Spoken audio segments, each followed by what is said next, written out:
அவுது பில்லாஹி மினஷ் ஷைத்தானிர் ரஜீம். பிஸ்மில்லாஹிர் ரஹ்மானிர் ரஹீம். அஸ்ஸலாமு அலைக்கும். இங்கு வந்திருக்கும் அனைத்து பிரதர் சிஸ்டர் அனைவருக்கும் அஸ்ஸலாமு அலைக்கும். இன்று நமது ஷேக் முஃப்தி நம்மளோட நிறைய விஷயங்கள் பகிர்ந்துக்கிட்டாங்க.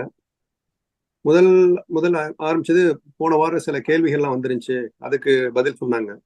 அது வட்டியை இன்ட்ரெஸ்ட்ல பேங்க்ல கொடுக்குறாங்க, அது இந்த பேங்க்ல கொடுக்குற செலவுகளுக்கா பயன்படுத்தலாமா அப்படின்னு கேள்வி வந்துருச்சு. அது அப்படி செய்யக்கூடாதுன்னு சொல்லியிருக்காங்க. மற்றபடி கார்ட்டூன் வரைந்த ஓவியங்கள், உடைகள் நம்ம அதுல போட்டுக்கலாமா, அதுல வியாபாரம் செய்யலாமா?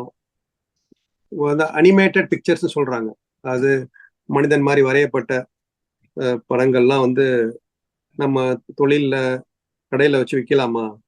அது விற்கக்கூடாது, ஓவியங்கள் தடை செய்யப்பட்டிருக்கிறது, அதுல இருந்து வரும் வருமானம் லாபம் ஹலால் கிடையாதுன்னு சொன்னாங்க. இதுக்கு முன்னாடி இந்த வட்டியை எப்படி டிஸ்போஸ் பண்றது அப்படின்னு பார்த்தா, நம்ம சதக்கா செஞ்சிடணும். நம்ம ஒரு லாப நோக்கு இல்லாம, நன்மை நோக்கு இல்லாம நம்ம அதை சதக்கா செஞ்சிடணும் அப்படின்னு சொன்னாங்க. மற்றபடி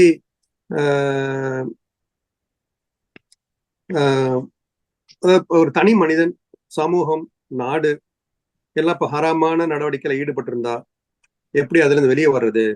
இப்போ உதாரணம், ஒருத்தர் அவருடைய வருமானம், சம்பளம் ஹராமா வருது, என்ன வட்டியில இருந்து வருது, அவருக்கு வேற வழியே இல்லை வருமானத்துக்கு அப்படின்னா, உடனே அந்த வேலையை விட்டோ தொழிலை விட்டோ வரணும்னு அவசியம் இல்லை. என்ன அது படிப்படியா வரணும் அப்படிங்கிறாங்க. என்ன வேற வழியே இல்லை, அவங்கள நம்பி ஃபேமிலி இருக்குது, குழந்தைகள் இருக்குது, என்ன அதனால அந்த வேலையை விட்டோ வருமானத்தை விட்டோ உடனே வர தேவையில்லை. வேற வழி இருந்துச்சுன்னா, வேற மாற்று வருமானமோ என்ன அவங்களுக்கு வேற மாற்று தொழிலோ இருந்துச்சுன்னா வெளியே வந்துடணும். மற்றபடி யாரும் அவங்களுக்கு உறவினர்கள் இருந்து அவங்களுக்கு முதல் கொடுக்குற மாதிரி, கடன் கொடுக்குற மாதிரி மற்ற தொழில் செய்யறதுக்கு வழிகள் இருந்துச்சுன்னா வெளியே வந்துடணும். உதாரணத்துக்கு என்ன சொல்றாங்கன்னா, வழி மாறுறது, நம்ம கார்ல போயிட்டு இருக்கிறோம், என்ன கார்ல ரூட்டை மாறி வேற ரோட்டுக்கு போயிட்டோம், நம்ம உடனே என்ன செய்யணும், நம்ம பிரேக் போட்டு யூட்டர்ன் அடிச்சு வேற வழிக்கு வந்துடும் இல்லைங்களா? அந்த மாதிரி நேரான வழிக்கு வந்துடணும், உடனே பிரேக் போட்டு வந்துடணும். அது படிப்படியா வரணும். இந்த மாதிரி ஹராமான வருமானத்தில இருந்து வெளியே வரணும், படிப்படியா வரணும்னு சொல்றாங்க. ஏன்னா நம்ம வருமானத்தை உடனே ஸ்டாப் ஆயிடுச்சுன்னா அது குஃப்ருக்கு கொண்டு போயிடும். என்ன அவர் நினைக்கலாம், நம்ம இதுக்கு முன்னாடி ரொம்ப நல்லா இருந்தோம், இப்போ இந்த மாதிரி ஏழையா போயிட்டோம். அதாவது அது அல்லாஹ்கிட்ட இருந்து தூரமாக்கி விடும். அல்லாஹ் கிட்ட நெருங்கிறத விட அல்லாஹ்கிட்ட இருந்து தூரம் ஆயிடும் அப்படிங்கிறதுனால அதுல இருந்து பல நிலைகள்ல கொண்டு வரணும் அப்படின்னு சொல்றாங்க. உதாரணத்துக்கு நம்ம அல்லாஹ் குரானை ஒரே நேரத்துல இறக்கி இருக்க முடியும். என்ன அல்லாஹ் படிப்படியா என்ன 23 வருஷமா அந்த குரானை அல்லாஹ் நமக்கு ரசூலுல்லாஹி இறக்கணும். என்ன முதல்ல ஷஹாதத், என்ன அப்புறம் சட்டங்கள், அப்புறம் தான் கடைசியா மூணாவது தான் இந்த சொத்து வருமானம் சம்பந்தப்பட்ட சட்டங்கள் அருளப்பட்டது. என்ன உதாரணத்துக்கு சாராயம், என்ன ஆல்கஹால், அது உடனே தடை செய்யப்படல. என்ன படிப்படியா அவங்களுக்கு தெரிஞ்சிருக்கும். சில ஆயத்துல பாத்தீங்கன்னா குடித்து விட்டு தொழுகை வரவேணான்னு சொல்லுவோம் அல்ல, என்ன அப்புறம் தான் கம்ப்ளீட்டா தடை செய்யப்பட்டது. என்ன சோ முதல்ல ஷஹாதத்து, அப்புறம் தொழுகை, என்ன அப்புறம் பொறுப்புகள், கடமைகள், இப்படி படிப்படியா குரான் நமக்கு வந்தது ஒரு உதாரணம். உடனே ஒருத்தர் ஹராம்ல இருக்காரு அப்படின்னு உடனே வெளியே வரணும்னு அவசியம் இல்லை. என்ன இதுவும் ஒரு சுன்னா. ஒருத்தர் ஹராம்ல இருக்காருன்னா உடனே அவரை விட்டு வேலையை நிப்பாட்டுங்கன்னு சொல்றதோ, என்ன வேற உடனே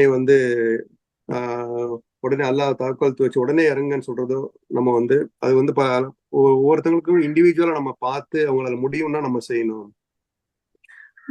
ஷரியா சம்பந்தப்பட்ட ஃபைனான்ஸ் பாத்தீங்கன்னா கூட 1960-70 ஆரம்பிக்கப்பட்டது இந்தியா மற்றும் நாடுகள்ல நினைக்கிறேன்.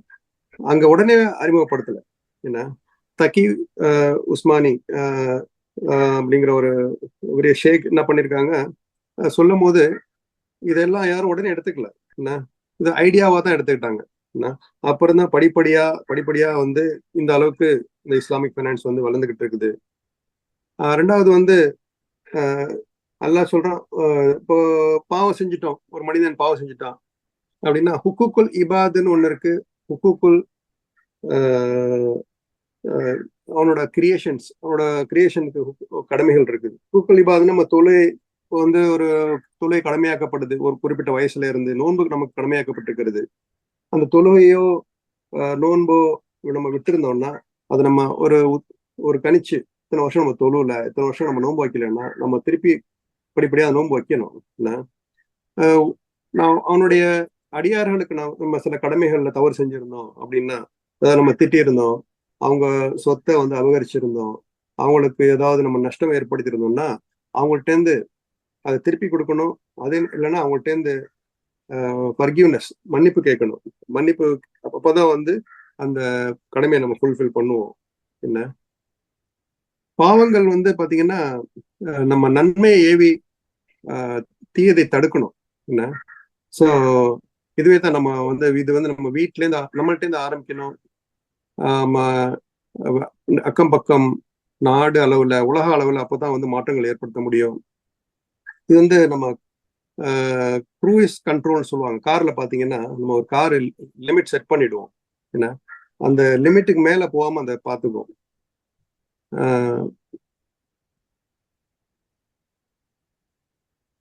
ஸோ கன்க்ளூஷன் என்ன சொல்றாங்கன்னா, ஒன்றும் நம்ம வந்து படிப்படியா நம்ம வந்து செயல்படுத்தணும். நம்ம முதல்ல மாறணும். நம்ம வந்து ஏஜென்ட் ஆஃப் சேஞ்சா இருக்கணும். நம்ம வந்து ஒரு பாவத்தை பார்க்குறோம், ஒரு ஹராம பார்க்குறோம்னா நம்ம வந்து சொல்லுவாங்க இல்லையா, முதலில் கையால தடுக்கணும், இல்லைன்னா வாயால தடுக்கணும், இல்லை அட்லீஸ்ட் நம்ம மனதால அது பாவம்னு நம்ம நினைக்கணும். என்ன ஸோ அப்போதான் வந்து அந்த பாவங்களும் அந்த வழிகேடுகளும் நம்மளும் மாற்ற முடியும். நம்முடைய கடமை. ஒரு பாவத்தை பார்த்துட்டு நம்ம அப்படியே போயிடக்கூடாது. அப்போதான் நம்ம வீடு மாறும், அக்கம் பக்கம் மாறும், உலகம் மாறும். இன்ஷா அல்லாஹ். ஜஸாக்கல்லாஹ்.